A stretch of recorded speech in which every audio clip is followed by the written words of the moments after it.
Hello students, welcome back to my YouTube channel. आज के video में हम बिजनेस लॉ में पढ़ेंगे एक नया कॉन्ट्रैक्ट जो कि है आपका guarantee contract as per section 126। इसके बारे में हम पढ़ेंगे। प्रीवियस वाले वीडियोस में हम और भी कॉन्ट्रैक्ट को डिस्कस कर चुके हैं। आज के वीडियो में हम डिस्कस करेंगे कॉन्ट्रैक्ट को गारंटी के। ठीक है, तो जो कॉन्ट्रैक्ट ऑफ गारंटी है एज़ पर सेक्शन 126, ये एक कॉन्ट्रैक्ट है जो परफॉर्म करता है प्रॉमिस को और discharge the liability of a third person in case of his default. ये कहलाता है आपका कॉन्ट्रैक्ट ऑफ गारंटी। जैसे एग्जांपल के लिए लेते हैं, x and his friend by. X और बाई, इसमें दो दोस्त हैं, वो एंटर कर रहे हैं किसी शॉप में और एक्स कहता है जेड को, जो कि हो गया शॉप का ओनर, उससे कहता है supply the goods required by by and if he does not pay you I will.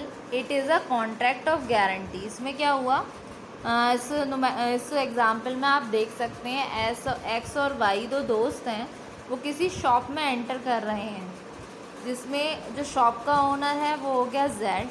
X कहता है जेड से कि उन सभी माल को, उन सभी चीज़ों को वाई को दे दो, अगर जिसकी डिमांड या जो भी रिक्वायर्ड है वाई के द्वारा, अगर वो पे नहीं करता है तो उस कंडीशन में मैं आपको पेमेंट करूँगा, जो उसने सामान लेगा, जो भी आपसे, मतलब एक्स कहता है जेड से। ठीक है, तो ये कॉन्ट्रैक्ट हुआ गारंटी का। तो इसमें कितनी पार्टीज़ हुई, इसमें हुई एक तो आपकी 3 पार्टीज़ हो गई। एक तो हो गया प्रिंसिपल डेटर, एक क्रेडिटर आ जाता है कॉन्ट्रैक्ट ऑफ गारंटी में, फिर आ जाता है आपका श्योरिटी। तो parties to a contract of guarantee, इसमें हम डिस्कस करते हैं। फर्स्ट आ गया आपका प्रिंसिपल डेटर, फिर आता है आपका क्रेडिटर, देन आता है आपका श्योरिटी। इस एग्जाम्पल की सहायता से हम देखते हैं कौन कौन क्या क्या रोल प्ले करता है आपके कॉन्ट्रैक्ट ऑफ गारंटी में। Principal debtor, the person in respect of whom default the guarantee is given is called the principal debtor. Y is the principal debtor. तो जो पर्सन है जिसके रिस्पेक्ट में डिफ़ॉल्ट द गारंटी हो रही है वो कहलाता है आपका प्रिंसिपल डेटर। यहाँ पर क्या है, एक्स और वाई दोस्त हैं, तो बाई क्या है, बाई है प्रिंसिपल डेटर। ठीक है, और क्रेडिटर कौन हुआ, the person to whom the guarantee given is called the creditor. Z is the creditor. इसमें जेड जो पर्सन है जिसको एक्स बोलता है कि अगर बाई पेमेंट नहीं करेगा तो मैं करूँगा, तो जो शॉप ओनर हुआ जिसका जो माल को सप्लाई कर रहा है बाई को, तो वो हुआ आपका क्रेडिटर। ठीक है, अब इसमें श्योरिटी क्या हुई, ऑब्वियस सी बात है, 2 पार्टी का डिस्कशन हो गया, एक ही पार्टी बची जो कि है आपकी पार्टी एक्स, यानी कि जो पर्सन गारंटी दे रहा है बाई के लिए, वो हो गया आपका surety. The person who gives the guarantee is called the surety. तो स्टूडेंट्स, ये तो हुआ आपका मीनिंग ऑफ गारंटी कॉन्ट्रैक्ट। ठीक है, अब हम डिस्कस करते हैं इसके एसेंशियल्स, क्या क्या इसके एसेंशियल्स होते हैं। फिर हम पढ़ेंगे काइंड्स को गारंटी के, मतलब कितनी तरीके की गारंटी होती है। तो आइए पहले हम डिस्कस करते हैं एसेंशियल्स को। Students, essential features of contract of guarantee में फर्स्ट आता है आपका कॉन्सेंट ऑफ 3 पार्टीज। यहाँ पर क्या है, ये ज़रूरी होनी चाहिए कि जो कॉन्सेंट हो वो सभी पार्टियों का होना ज़रूरी है। जैसे क्या अभी हमने जो एग्ज़ाम्पल किया एक्स वाई जेड, उसमें 3 पार्टीज़ थी। एक्स ने बोला जेड को कि अगर बाई पेमेंट नहीं करेगा तो मैं करूँगा आपको, बाई को जो भी ज़रूरत है जिस भी सामान की आप उसको दे दीजिए। तो तीनों पर्सन अग्री थे। अगर जेड उस सिचुएशन में डिनाई कर देता, नहीं मुझे तो पैसा बाई से ही लेना है, मैं आपको नहीं जानता, या मुझे आपसे नहीं लेना, तो उस सिचुएशन में क्या होता, ये कॉन्ट्रैक्ट ही नहीं बनता। तो इस सिचुएशन में कंसेंट होना बहुत ज़रूरी होता है तीनों पार्टीज़ का, कि तीनों पार्टीज़ अग्री हों। ठीक है, अगर इस सिचुएशन में अगर जो पर्सन है वो श्योरिटी नहीं बनता तो तब भी कॉन्ट्रैक्ट ऑफ गारंटी का कोई मतलब नहीं बनता था। तो इसीलिए तीनों पार्टीज़ का अग्री होना बहुत ज़रूरी होता है। फिर नेक्स्ट आता है आपका एग्जिस्टेंस ऑफ अ लायबिलिटी। मतलब एग्जिस्टिंग लायबिलिटी से मतलब प्रॉमिस से है जिसके लिए परफॉर्मेंस की जा रही है, जो इसके लिए परफॉर्मेंस गारंटीड है।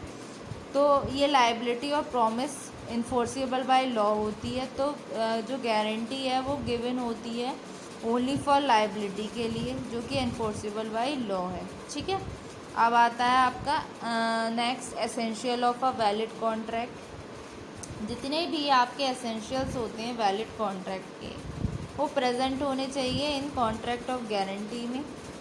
ठीक है, तो ये होना बहुत ज़रूरी है। तो कंसेंट ऑफ 3 पार्टीज़, जैसे कि तीनों पार्टी का अग्री होना ज़रूरी है। एग्जिस्टेंस ऑफ अ लायबिलिटी में जैसे कि कोई पर्सन एक्स है, वो लोन ले रहा है 10,000 का किसी पर्सन वाई से और कुछ भी पेमेंट नहीं कर रहा है।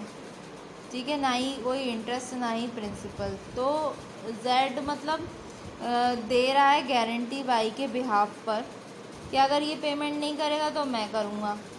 तो एक तरीके से ये क्यों नहीं है, ये एक तरीके से वैलिड कॉन्ट्रैक्ट ऑफ गारंटी नहीं है, क्योंकि यहाँ पर प्राइमरी लायबिलिटी जो हो रही है वो एक्स और वाई के बीच है। ठीक है, जो कि टाइम वेयर डेट है, जो इन्फोर्सेबल बाय लॉ नहीं है। इसमें एक्स और वाई मतलब एक्स लोन ले रहा है वाई से किसी 1 जनवरी में और कुछ भी पेमेंट नहीं कर रहा, ना तो इंटरेस्ट ना प्रिंसिपल, और 2 जनवरी को जेड गारंटी दे रहा है पेमेंट की, ये 10,000 जो ड्यू हो रहे हैं एक्स के थ्रू। तो ये वैलिड कॉन्ट्रैक्ट ऑफ गारंटी नहीं है, क्योंकि इसमें टाइम बेयर्ड डेब्ट है। तो इस वजह से existence of a liability essential of a valid contract में जितने भी एसेंशियल्स होते हैं वैलिड कॉन्ट्रैक्ट के, वो सारे प्रेजेंट होते हैं आपके कॉन्ट्रैक्ट ऑफ गारंटी में। फिर आते हैं आपके काइंड्स ऑफ गारंटी, कितने तरीके की होती है। फर्स्ट आती है आपकी ओरल और रिटन गारंटी। ठीक है, जो गारंटी होती है आपकी वो होनी चाहिए, वो होती है या तो रिटन फॉर्म में या फिर आपकी ओरल फॉर्म में, लेकिन जो क्रेडिटर है उसको हमेशा प्रेफर करना चाहिए कि वो रिटन फॉर्म में हो, क्योंकि इससे क्या है अवॉइड हो सकते हैं जो डिस्प्यूट होते हैं regarding the terms and conditions. ठीक है, फिर आता है आपका स्पेसिफिक एंड कंटिन्यूइंग गारंटी।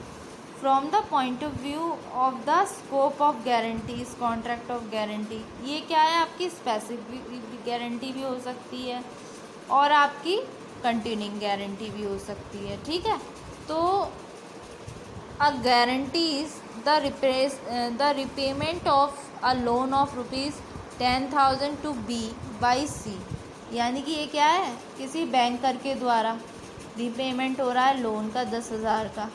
तो ये गारंटी हुई इस केस में एक स्पेसिफिक गारंटी। फिर कंटिन्यूइंग गारंटी क्या है, जो गारंटी है जो एक्सटेंड हो रही है एक तरीके से सीरीज़ ऑफ ट्रांजैक्शन, वो हो गई आपकी एक तरीके से कंटिन्यू चल रही है। मतलब सीरीज़ ऑफ ट्रांजैक्शन में श्योरिटी हो रहा है, प्रिंसिपल डेटर हो रहा है, क्रेडिटर हो रहा है, तो एक तरीके से कंटिन्यू चल रहा है गारंटी का। तो सिचुएशन में क्या हो गई आपकी कंटिन्यूइंग गारंटी हो गई। फिर नेक्स्ट आता है आपका गारंटी में either B for the whole debt और a part of the debt. इसमें क्या है कि कुछ क्वेश्चन अराइज होते हैं इन केस ऑफ गारंटी में एक लिमिटेड अमाउंट में, क्योंकि इसमें कोई इम्पॉर्टेंट डिस्टिंक्शन नहीं होती है बिटवीन अ गारंटी, क्योंकि इसमें कोई होल पार्ट भी हो सकता है और क्या कहते हैं पार्ट ऑफ द डेट भी हो सकता है। जैसे एग्जांपल के लिए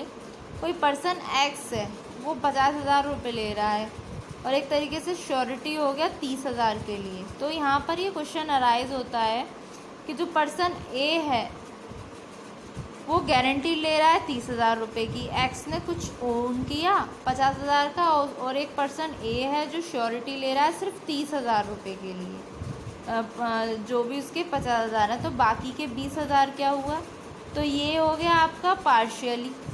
ठीक है, और कोई पर्सन है जो 2 लाख रुपए का उसने कुछ सामान खरीदा और पेमेंट नहीं कर पाया या नहीं करने की सिचुएशन में है, तो नेक्स्ट अदर पर्सन जो है वो बोल रहा है अगर ये नहीं करेगा तो मैं करूँगा, या जो भी इंटरेस्ट वगैरह बनता हुआ, जो भी कुछ होगा बनता हुआ, तो उसका पेमेंट मैं करूँगा। यहाँ पर हो रहा है फुली। तो आपका जो है गारंटी पार्टली भी हो सकता है और फुली भी हो सकता है, ठीक है। होल डेट भी हो सकता है या पार्ट ऑफ द डेट भी हो सकता है। तो ये तो हुए आपके टाइप्स, यानी कि काइंड्स ऑफ गारंटी, ठीक है।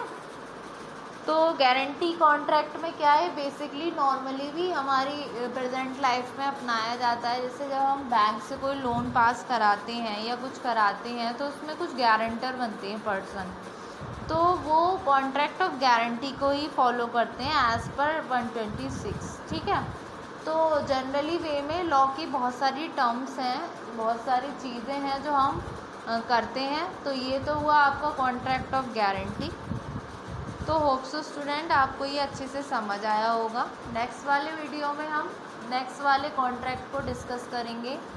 अभी तक के जितने आपके ये कॉन्ट्रैक्ट हुए हैं सेकंड यूनिट में और फर्स्ट यूनिट में, आप उन सारे कॉन्ट्रैक्ट को पढ़ना और जो नोट्स मैं बनवा रही हूँ उस नोट्स को बनाइए, क्योंकि बल्क में जब आप एकदम से पढ़ेंगे लॉ तो फिर आपको समझ नहीं आएगी। तो इसीलिए जितना मैं कराती जा रही हूँ उतना आप कवर करते जाइए। उसके लिए आपको मतलब कोई दिक्कत वाली सिचुएशन नहीं पड़ेगी अगर 1 बाय 1 इसको करते जाएंगे, क्योंकि एक साथ जब सारा कॉन्ट्रैक्ट पढ़ेंगे तो सारा मिक्सअप हो जाएगा और आपको कॉन्ट्रैक्ट बिजनेस लॉ बिल्कुल भी समझ नहीं आएगी। तो आज तक जितना मैंने करा दिया है ना कॉन्ट्रैक्ट ऑफ गारंटी तक, उतना कर लीजिए। फिर कल को जो नेक्स्ट वाला वीडियो आएगा उसमें मैं नेक्स्ट कॉन्ट्रैक्ट को डिस्कस करूँगी। ये कॉन्ट्रैक्ट जो चल रहे हैं ये थोड़े अभी फ़िलहाल में एक दिन में मैं एक करा रही हूँ पूरा, जो बड़े वाले हैं वो मैंने 2 दिन में भी कराए थे। तो आप 2 लेक्चर्स में भी आपको वो मिलेंगे जो थोड़े बड़े वाले में थे। तो आप फ़िलहाल यहाँ तक जितने हो गए, अभी ज़्यादा नहीं हुआ है, उतना कर लीजिए। अभी 1-2 कॉन्ट्रैक्ट और होंगे, फिर आपकी यूनिट सेकंड भी कंप्लीट हो जाएगी एज़ पर योर सिलेबस। तो होप सो स्टूडेंट आपको ये लेक्चर समझ आया। Thank you very much.